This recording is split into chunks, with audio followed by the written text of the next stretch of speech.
मागे बसून घ्या पटकन. यशोदा कुठे याची? या एक यशोदा आहे, दोन यशोदा आहे की 10 यशोदा आहे? पकडा. जिथे राहू तर बैठो, जिथे तिथेच बसा, जिथे तिथेच बसा. ऑर्गन वरती फुलं टाकू नका. आणि वाजवायचं साधन जिथे आहेत ना तिथे हे टाकू नका. छोटे छोटे कृष्ण कुठे? छोटे छोटे कृष्ण सजवलेले त्यांना पण पुढे आणून घ्या आता. छोटे छोटे कृष्णांना पण पुढे आणून घ्या.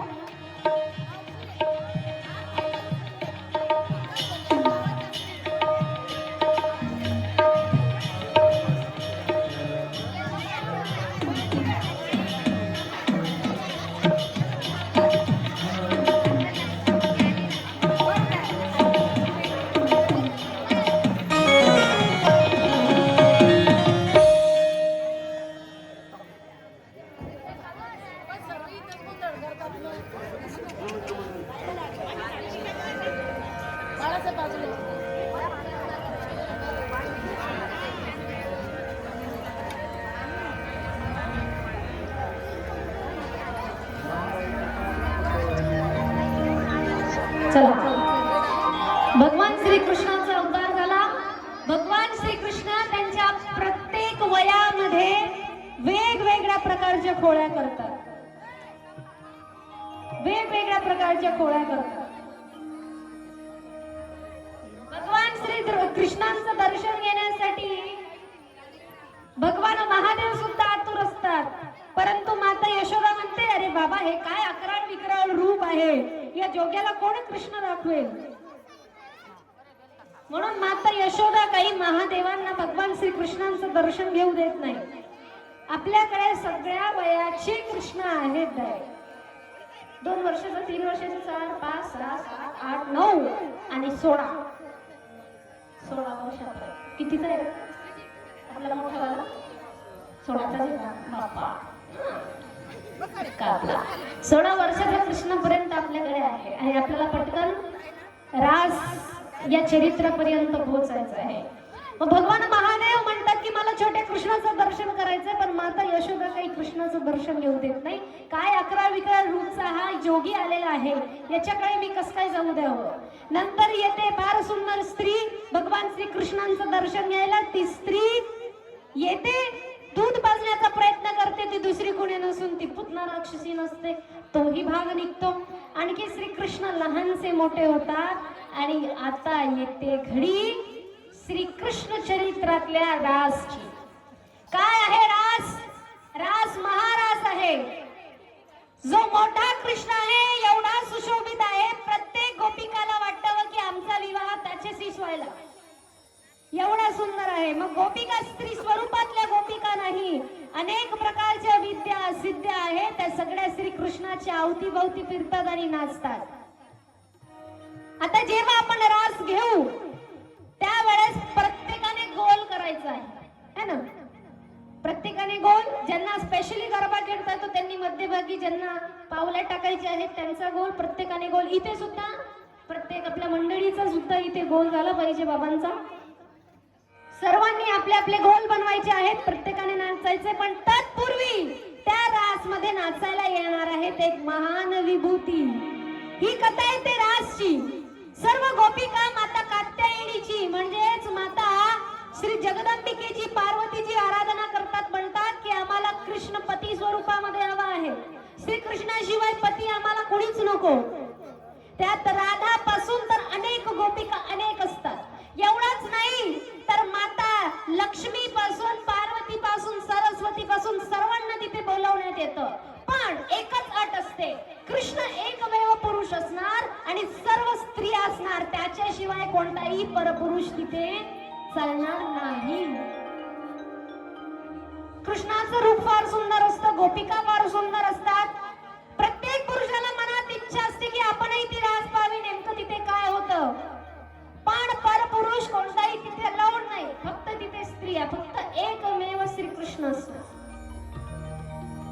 आणि मनात महादेवांची इच्छा असते की त्या रासमध्ये आपणही जावं. आपल्या मोठ्या कृष्णालाही बोलावून घ्या आता पुढे.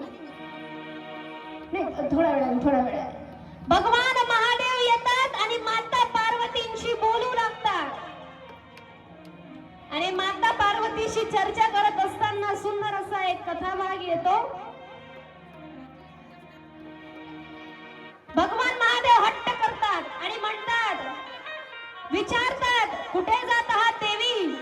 माता पार्वती म्हणतात, मी जात आहे भगवान श्रीकृष्णांनी आयोजित केलेल्या रास मध्ये. हा,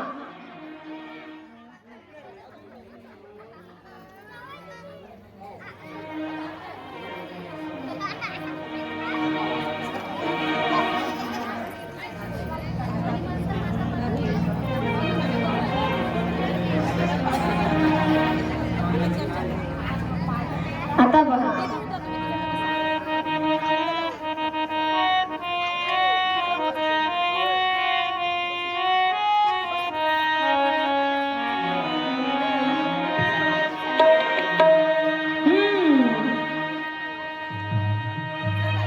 माता पार्वती फार सुंदर तयारी करतात आणि जात असतात.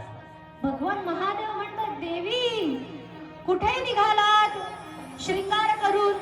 माता पार्वती म्हणतात, मी चालली आहे भगवान श्रीकृष्णांनी आयोजन केलेल्या रास मध्ये.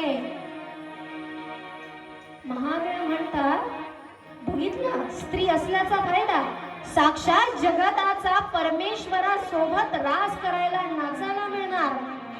आणि माझा मित्र असून, माझा परम मित्र असून मला त्याचं रूप बघायला नाही मिळणार, असं महादेवांना मनात प्रश्न पडतो. आणि म्हणून महादेव म्हणतात, काय म्हणतात? एक दिन वो भोले भंडारी बनकर ब्रज की नारी गोकुल में आ गए हैं, गोकुल में आ गए हैं. भोले भंडारी बनकर ब्रज नारी गोकुल में आ गए हैं, गोकुल में आ गए. पार्वती भी बना के हारी ना माने त्रिपुरारी गोकुल में आ गए हैं, गोकुल में आ गए हैं. पार्वती भी बना के हारी ना माने त्रिपुरारी गोकुल में आ गए हैं, गोकुल में आ गए हैं. पार्वती त्यांना सांगतात, काय सांगतात? महादेव म्हणतात, अगं बघ तू चाललीस ना, मी पण येतो तुझ्यासोबत.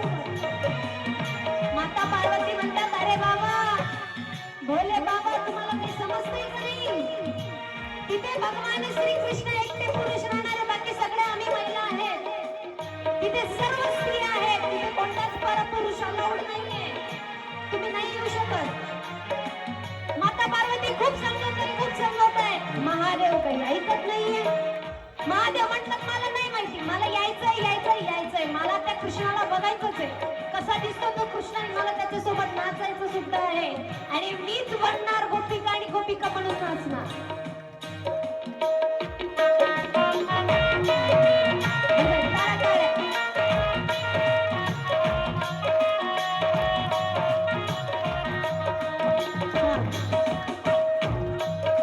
काय म्हणतात आता? पार्वतीला भोले शंकर काय म्हणतात?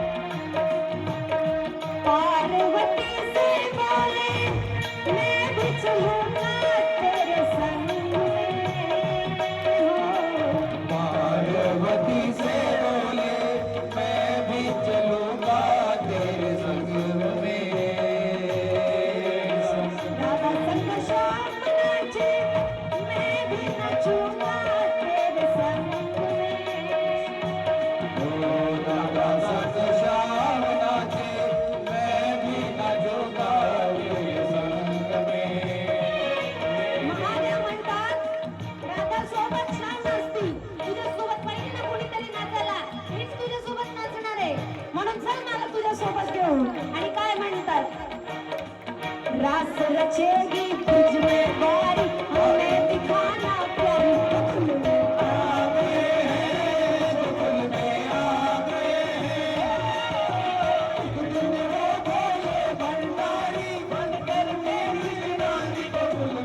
ओ मेरे बोले स्वामी कैसे ले जाऊं तुझे संग में। मेरे भोले स्वामी कैसे ले जाऊं तुझे संग में। मोहन के सिवा कोई पुरुष न जाए उस रात में हो। के सिवा कोई पुरुष न जाए उस रास में। ते म्हणता है तिथे मोहन सोडून दुसरा कुठलाही पुरुष चालणार नाही, फक्त एकमेव मोहन राहील. सगळ्या गोपिका तुला असतील म्हणतील, असा कसा काय आला हा एकटा जटा बिटा धारण करून इथे. आणि म्हणून काय म्हणताय, हसी करेगी तुझकी नारी मानो बात हमारी होगी.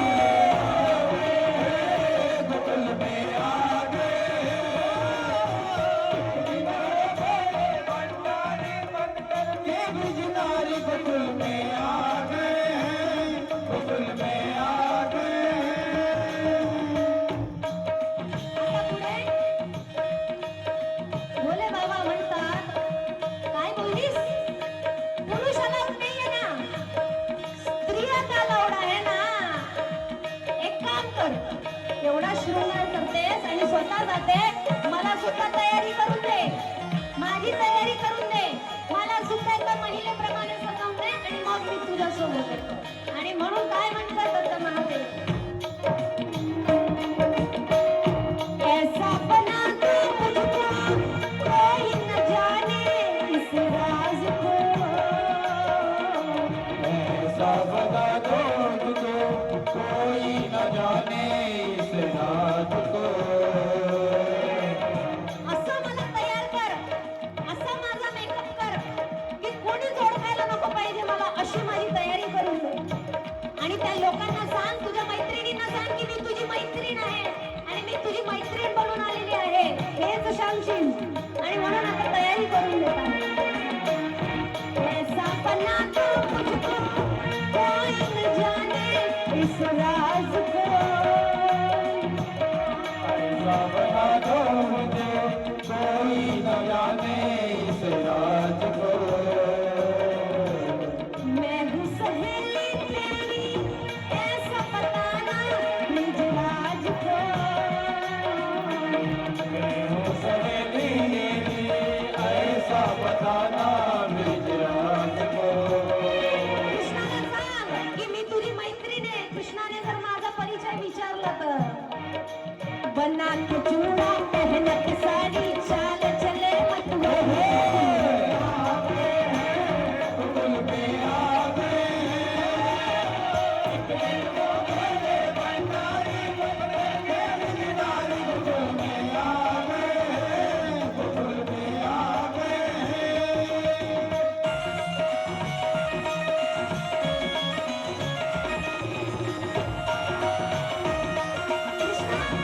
कृष्ण, कृष्ण. आता तिथे रासची सुरुवात होते. गोपिकांनी उठायचे, गोल घेर बनवा आणि नाचा. रासला सुरुवात झाली. इथे हा गोल घेर करायचा आहे. थोडं थोडं मागे सरका, मागे मागे सरका, मागे मागे सरका, मागे मागे. फक्त समोर बघायसाठी. नाही, आपलं नाचणं थोडं राहू देऊ, आपण पहिले यांचं बघून घेऊ हा. श्रीकृष्ण गोपिकांसोबत नाचता आहे, माता पार्वती नाचतायत आणि महादेव मध्येच अतिक्रमण करून घुसले आणि तेही रास करायला लागले. चला थोडी गरब्याची ट्यून घ्यावा, ट्यून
पार्वती म्हणतात माझी मैत्रीण आहे, माझ्या मैत्रिणीला मी घेऊन आली आहे. आणि भगवान श्री कृष्ण पाहता बरोबर ओळखून घेतात. थांबा थांबा, अरे इतनी भी जल्दी नहीं है हमें, पनवेल नहीं निकलना है. म्हणून काय पाहता बरोबर ओळखून घेतात. काय आहे हे राज? एक दिन वो भोले भंडारी बनकर ब्रज की नदी गोकुल में आ गए.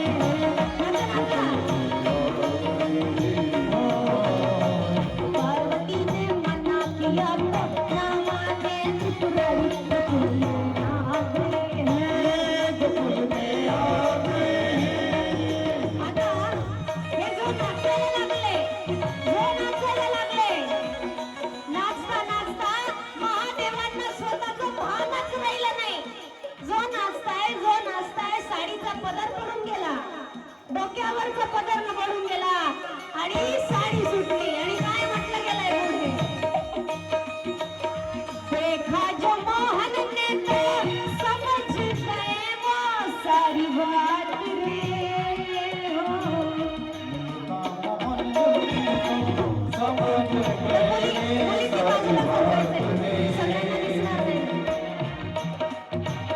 ऐसी बजाई मुरली सुध बुध भोले भूतनाथ रे हो. ऐसी बजाई मुरली सुध भोले भोलेनाथ रे. सिर से खिसक गई जब साड़ी मुस्काए दुर्गन गोकुल में आ गए हैं, गोकुल में आ गए हैं. एक दिन वो भोले भंडारी बनकर बेटी नाम गोकुल में आ गए हैं, गोकुल में आ गए हैं, गोकुल में आ गए हैं, गोकुल में आ गए हैं, गोकुल में आ गए हैं, गोकुल में आ गए हैं. गोपाल कृष्ण भगवान की लीलाधारी भगवान की श्री शिव महापुराण की हर हर महादेव. उठून प्रत्येकाने गोल बनवायचा आहे. उठून प्रत्येकाने गोल बनवायचा आहे. पटापट मुलींचा सेपरेट गोल मागे पटकन. ज्यांनी ज्यांनी आडव्या पत्राच्या साड्या घेतल्या त्यांनी पुढे इथे गोल बनवा. ज्यांना गरबा येतो त्यांनी प्रत्येकाचे गोल तयार झाले पाहिजे. बाबा सर्वांनी उभं राहायचंय, गोल तयार करायचंय. आपण सुद्धा गोपिका आहे. महादेव गोपिका झाले, आपल्याला तर गोपिका बनणंच पडेल. भाऊ प्रत्येकाने गोल बनवायचा आहे. आपल्या आपल्या साध्या पावल्या टाकायच्या आहे.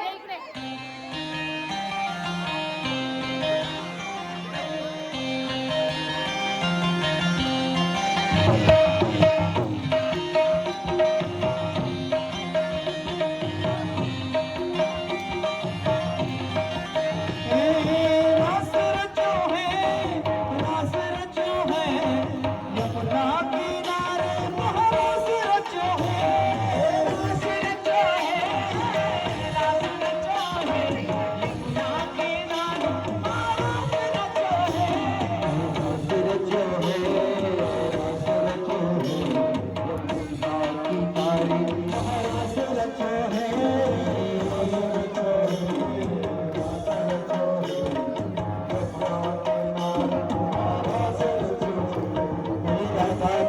कृष्ण नाचे नाचे गोपीजन.